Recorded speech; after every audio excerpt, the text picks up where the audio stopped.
Hi, this is Pinky. Welcome back. Recently, Elon Musk accidentally created one of the strangest cultural experiments of the year. On the Chinese internet, people have a name for it. They say Elon Musk rebuilt the Tower of Babel. The Bible story? The tower that was supposed to unite humanity? Exactly, because X recently rolled out automatic translation. And for the first time, ordinary Chinese citizens could instantly read posts from people all over the world. No translators, no media filters, just the random people talking about their lives. That sounds kind of amazing. What did they find? At first, something comforting. They discovered that a 23-year-old in Turkey and a 23-year-old in China might be having exactly the same existential crisis. I'm 23 years old, and whenever someone walks toward my room, I still suddenly throw my phone away and pretend to study. Oh my god, this is universal. Exactly. When I read this translated into Chinese, I almost cried. In China, when we were kids, reading a novel at night felt like a crime. Your parents would patrol the hallway, expecting you to study 24 hours, 7 days. Your room door, never allowed to be locked. Your diary, regularly inspected by mom. Wait, really? No locked doors? That's wild. For us in the West, privacy is a huge deal. If my mom checked my diary, that's a full family crisis. But we do have the throwing the phone reflex. For us, it's usually because we're playing games when we're supposed to be asleep. See, different cultures bet the same mini heart attack when we hear footsteps. Guys, let us know in the comments. Did you have the low locking doors rule growing up? And then there's this one from an Arabic user through Johan. It's about a guy bragging about being super disciplined with work and gym, but turns out his wife does all the cooking, cleaning, and errands behind the scenes. Honestly, when I read this, it blew my mind. I never thought I'd be reading tweets written by Middle Eastern women. You know, because of the stereotypes, we often think they live in a very closed environment, and plus, I don't speak Arabic. But her tweet made me realize we are fighting the exact same battle. Oh, really? Is this happening in China too? Absolutely. Nowadays, many young Chinese women are choosing to stay single. They realize that marriage often just turns them into a free nanny for the husband. In fact, there is a famous joke on the Chinese internet right now. Girls are saying, I'm a girl, why can't I marry a wife? Even my male co-workers, who are worse than me in every way, have a wife looking after them. Why can't I have one? Wow, why can't I marry a wife? That is a powerful question. It completely exposes how much invisible labor women are doing globally. And the auto translation also exposed our shared hopelessness about wealth. Look at the tweet from Indonesia. Oh my god, I want to be a Nepo baby so bad. Graduate university, take over dad's company, go to mom's salon after work, and just ask dad for money when I want to travel the world. Indonesia is a Muslim majority country, right? Completely different from China. But I hear this exact same wish from my Chinese friends every single day. People feel limited by their backgrounds and they are jealous of people born rich. I feel like this is a common vibe in developing countries Why do you think it's more prominent in developing countries? because the wealth gap is huge and the social mobility is getting harder. When you work 12 hours a day and still can't afford an apartment, but a Nepo baby inherits a mansion, it creates this deep sense of hopelessness. You realize hard work doesn't fix everything. Yeah, I get that. In the West, we complain about trust fund babies too. But in developing countries, that gap can literally feel like two different universes. It's comforting but also sad to see that people in Jakarta and Beijing are crying about the exact same thing. And if you want to talk about true hopelessness, we have to look at our neighbors in East Asia. Look at these Korean tweets about Overwatch. My mom said, If you put the same effort into gaming into studying, you could get into Seoul National University. Okay, so I did the math. I've played over 1,500 hours of Overwatch. I'm level 2 122, and I'm still only Platinum 1. Yesterday, I even lost 4 games in a row and dropped back to gold. If you convert all that into academic effort, I'd probably be around level 6. Mom, level 6 doesn't get me into Seoul National University. Brutal, is that school hard to get into? In Korea or Japan, if you are in the top 1%, you can get into their best schools. But in China, the top 1% only gets you into a 985 university, which is just the top 40 schools. If you want to get to Tsinghua or Peking University, the absolute best, being in the top 1% is useless. You need to be in the top 0.01%, 1 in 10,000. 1 in 10,000? That's not an exam. That's the Hunger Games. What kind of people actually survive that? What do they do for fun? Fight over goose legs. What? Long story. I will tell you later. But honestly, that Korean tweets hate Chinese netizens really hard. Why? Because for the first time, they realized they were not alone. A kid in Turkey hides their phone from their parents. A woman in Middle East complains about invisible labor. Someone in Indonesia dreams of being a Nepo baby. A student in Korea feels crushed by competition.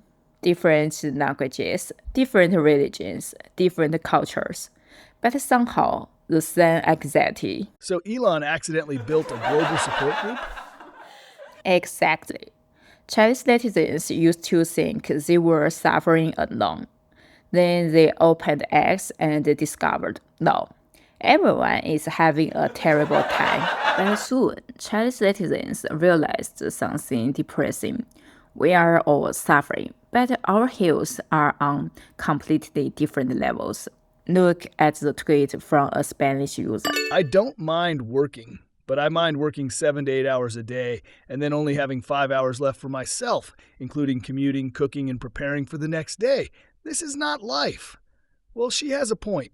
Commuting and chores suck. She does, but for a Chinese worker who survived the Hunger Game of education, this sounds like a vacation. What do you mean? In China, a standard white-collar or tech job can easily mean working 10 to 12 hours a day. 996 culture is real. 9 a.m. to 9 p.m., 6 days a week. You get maybe 1 day off, sometimes 0.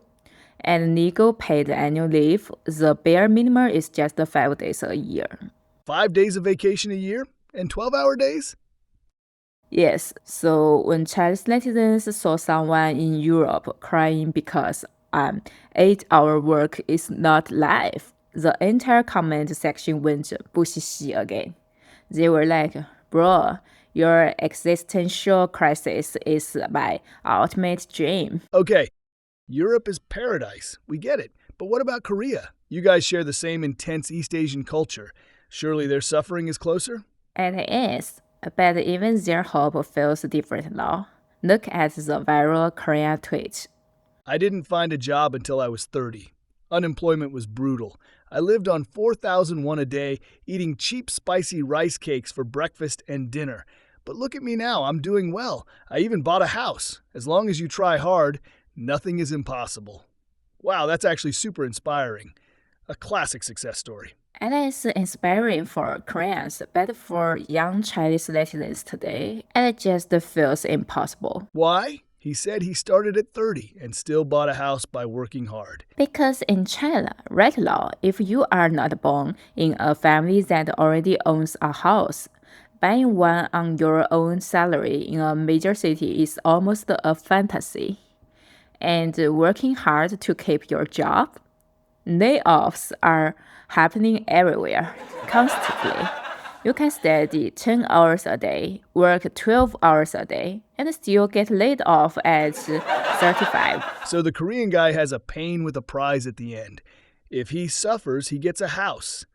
Exactly. It's hope for suffering. But for young people in China, it feels like hopeless suffering. You run as fast as you can on the treadmill just to stay in the same place. Man, that's heavy.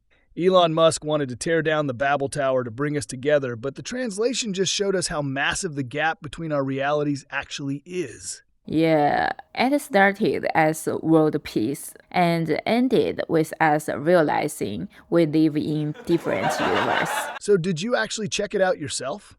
Like, did you go on X to see these global meltdowns?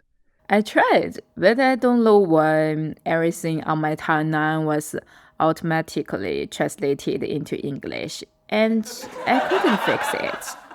No way. So, you went there to read global drama in Chinese, but Elon's AI just forced you to read it in English? Exactly, a total translation loop. Well, look at the bright side. Now that X has this crazy auto translation feature, Chinese isn't that much of a barrier anymore. Does that mean Western users can just go on X and see what everyday life and thinking are like in China? Well, you will see translated Chinese content, but you will not get what you are looking for. Why not? It's a direct window into the Chinese internet, right? Because I can promise you, 99% of Chinese people are not on X. The Chinese internet is an entirely independent ecosystem. To use Western platforms like Facebook, Instagram, YouTube, Google, ChatGPT, and yes, X, you need a VPN. Ah, right, the Great Firewall. But wait, I do see a lot of simplified Chinese content on my feed. Who are those people? Okay, how do I put this? China has very strict laws regarding adult content. So people who are, let's say, horny, flee to X. If you click on simplified Chinese content on X today, high chance you will accidentally crawl straight into someone's bed. Wait, what? It's all NSFW stuff? A huge chunk of it. Yes, along with crypto scams and political arguments. So low, you also see a normal Chinese citizen's daily life, like buying milk or walking their dog. You will see their darkest desires and the secrets they can't even tell their closest friends in real life. Welcome to the dark side of Chinese X. Wow. So Elon didn't just build a bridge to China, he built a bridge directly into the nation's cyberbed. Exactly. If you want to see real, wholesome Chinese drama, you have to look at other topic I almost choose for this month.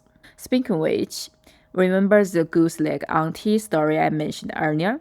The one where the top 0.01% genius from China's elite universities went to war over her street food. Yeah, the ultimate academic poultry battle. What about it? Well, auntie got cancelled. She just claps. No way, what happened? Did she insult the students?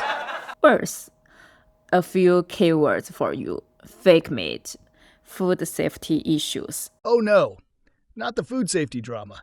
So the smartest brains in the country were fighting over fake goose legs? It's a wild, dramatic story. And if you guys want to see how this street food empire crumbled overnight, here is the deal. Leave a comment below saying, I want the goose leg. If any of those comments gets more than 10 likes, we will put in some overtime and serve you that juicy goose leg drama next week. Yep, so go hit that like button, subscribe, and let us know. See you guys next month or next week. Bye. Bye.